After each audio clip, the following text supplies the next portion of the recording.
اعوذ باللہ من الشیطان اللعین الرجیم بسم اللہ الرحمن الرحیم الحمد لأہلہ والصلاة علی اہلہا لا سیما علی بقیت اللہ الاعظم۔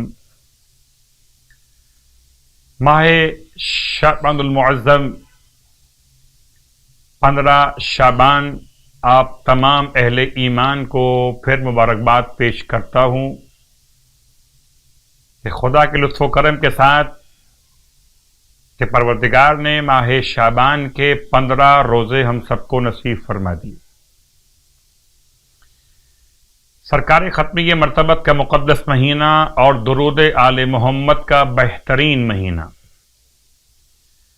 امام سجاد علیہ السلام کے بیان کیے گئے درود میں سے ایک جملہ آپ کی خدمت میں فرماتے ہیں، اللہم صلی علی محمد و آل محمد وامر قلبی بطاعتک ولا تخزنی بمعصیتک۔ اے خدا میرے دل کو اپنی اطاعت کے ذریعے سے آباد فرما دے اور مجھے اپنی معصیت کے ذریعے شرمندہ نہ فرما، ولا تخزنی مجھے خسارے میں مت ڈالنا، مجھے نقصان میں مت ڈالنا کہ میں تیری معصیت کر بیٹھوں۔ وارزقنی مواساۃ من قطرت علیہ من رزقک، اور اے میرے پروردگار مجھے عطا فرما رزق میں ایسا رزق عطا فرما کہ جس میں تو نے کوئی تنگی نہ رکھی ہو، اور اے پروردگار اس رزق میں تو نے تنگیاں رکھی ہوں اسے مجھ سے دور فرما دے۔ بما وسعت علی من فضلک ونشرت علی من عدلک واحییتنی تحت ظلک۔ اے پروردگار مجھے اپنی نعمتوں سے فیضیابی عطا فرما، اپنے عدل سے مجھ پر رحم و کرم فرما، اور مجھے اپنی رحمت کے سائے میں اپنی پناہ میں لے لے۔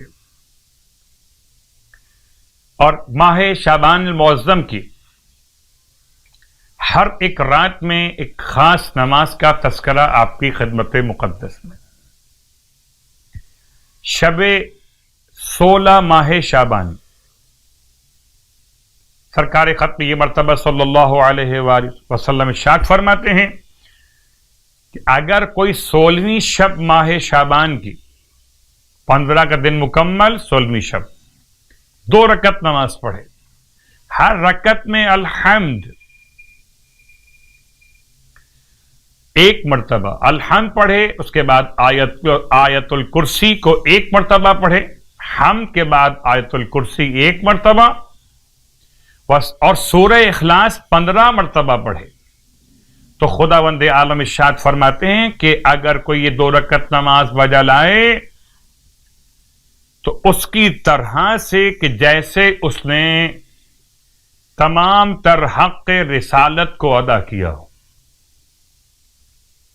اور میں اتنا ہی اس کو عطا فرماؤں گا کہ یہاں تک کہ اس کے لیے بہشت میں 1000 محل تعمیر کروں گا۔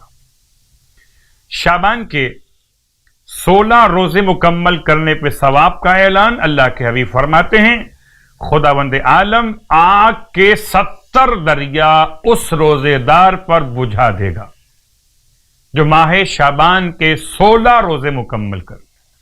خدا ہم سب کو ماہ مبارک شعبان کے صیام اور قیام کی توفیق عطا فرمائے۔ الہی آمین۔